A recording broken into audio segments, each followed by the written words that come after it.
Olá pessoal, aqui é o professor William e essa aqui é a nossa segunda parte da nossa primeira aula sobre os povos indígenas. Espero que vocês gostem. Vamos lá? Prosseguindo.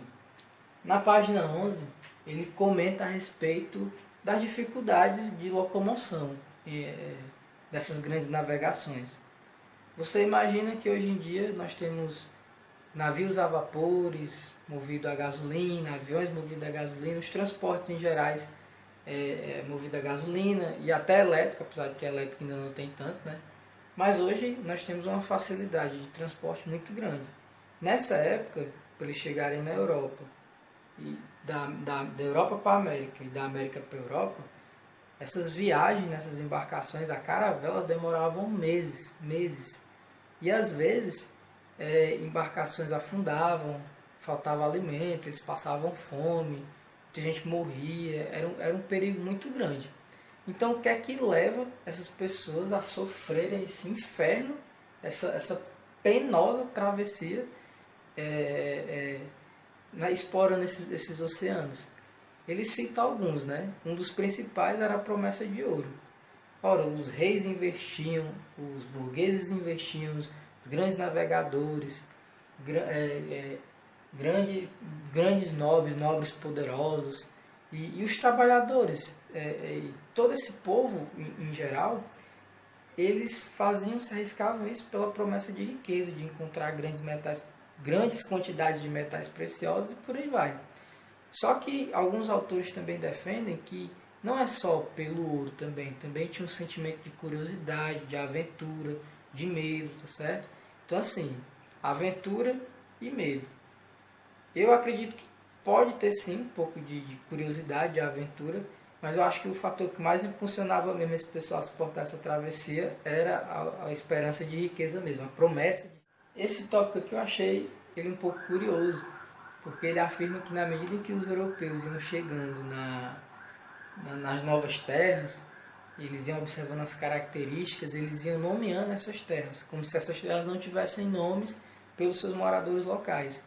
E aí, na medida que eles faziam isso, eles já estavam, de certa forma, afirmando que aquelas terras faziam parte agora do reino de Portugal ou do reino da Espanha, seja qual fosse a nacionalidade daquele navegador que estava nomeando.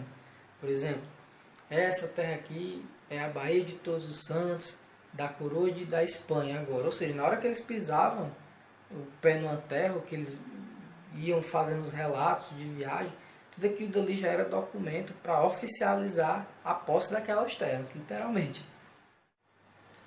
Dando prosseguimento, esse mais dois tópicos e a gente encerra, ok? Na página 48 ele faz uma discussão que eu acho muito interessante. E eu vou fazer essa pergunta para vocês também. O que é que vocês acham que quando os europeus chegaram aqui, Colombo, Pedro Álvares Cabral, os religiosos, qual foi a coisa que primeiro chamou a atenção desse povo? Dê um pausa, pense nisso um pouco e depois volte. Pensou? A primeira coisa que chamou a atenção foi o nu. Nem todos os povos andavam nus, obviamente, mas uma boa parte andava seminu ou totalmente nu.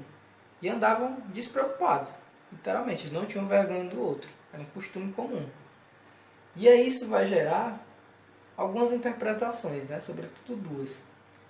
Para alguns europeus, eles vão ver isso e vão dizer assim: nossa, olha, eles não têm vergonha, eles não têm uma mente maliciosa, eles andam despreocupados. Veja, isso aqui é um paraíso na Terra, eles são puros e etc, né? Já outros vão dizer justamente o contrário. O quê? Andar nu? Isso daí é uma depravação, isso é um inferno na Terra, isso é um absurdo, que povo selvagem, que povo atrasado e etc. Ou seja, o nu vai gerar um espanto muito grande para os europeus, uma polêmica, um burburinho muito grande.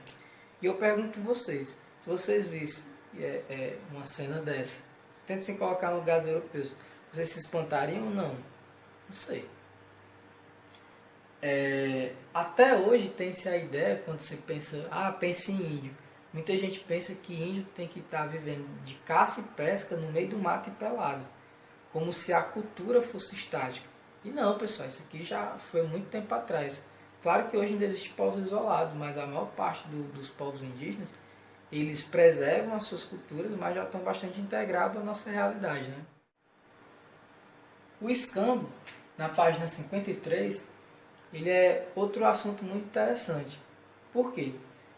Porque vai haver um processo onde os índios eles vão trocar metais preciosos por bugigangas. O que seriam bugigangas? Objetos de pouco valor. Então, os europeus trocavam, por exemplo, um espelho ou um pente por metais preciosos e eles achavam isso um absurdo. Nossa, como esses índios eles são burros, trocar ouro por essas besteiras, etc. Só que isso daí já é mais um indício de que o europeu ele não reconhecia a importância do outro, ou ele não se colocava no lugar do outro. Essa é a questão mais importante, ele não se colocava no lugar do outro. Você tem que partir do pressuposto de que os índios nunca tinham visto essas bugigangas. E já o ouro para eles, para muitos deles, era abundante, era como você encontrava muito facilmente. Então, se você se colocar no lugar do nativo, você percebe que para ele, o burro, na verdade, é o europeu, que fica trocando esses objetos incríveis por essas pedras no chão, que não serve para nada. Para os nativos, obviamente, né? Para alguns deles. Então percebam que sempre que você for a julgar o outro, é sempre importante se colocar no lugar do outro para tentar perceber o ponto de vista dele. Bem, pessoal, para finalizar, tá certo? De maneira geral, o livro ele aborda duas grandes linhas, né, a respeito desse encontro. Ele foi positivo, foi importante porque permitiu as trocas culturais, né? Foi a partir daí que a nossa sociedade misturada nasceu. A nossa riqueza cultural, né? As nossas várias diferenças culturais, dentro até do próprio Brasil, por exemplo, se dá por conta dessa mistura, desse encontro, né? Então esse seria o lado positivo dessa história. Agora o lado negativo seria que essa história ela é muito sangrenta, né? Os europeus, quando chegavam aqui, eles fizeram vários tipos de destruição em relação aos nativos. Destruição por armas físicas, guerras, destruição da cultura, né? Demonizar a cultura dos nativos, deslegitimar as religiões, os líderes religiosos dos nativos. Também, de forma indireta também, massacrar os indígenas, porque os europeus trouxeram doenças que os índios não tinham defesas imunológicas para essas doenças. Então, o massacre foi na casa de milhões. Segundo o autor, um dos maiores genocídios da história humana, um dos maiores massacres da nossa história, né? Se não, talvez o maior, entre povos diferentes. Para ele, por que isso aconteceu segundo ele? Porque existia uma dificuldade muito grande do europeu de tentar entender os nativos, ou seja, a questão do outro. Existia uma dificuldade muito grande dos europeus se colocarem no lugar dos nativos e entenderem um pouco o ponto de vista dos nativos. Então, obviamente, ele não quer dizer que os nativos eram puros, perfeitos. Não, existia uma rivalidade entre as tribos. Eram sociedades, algumas delas muito rígidas, muito violentas. Então, assim, eles não eram perfeitos. Mas o nível de massacre que os europeus fizeram com ele foi, assim, em uma escala incomensurável e chocante. Essa é a questão.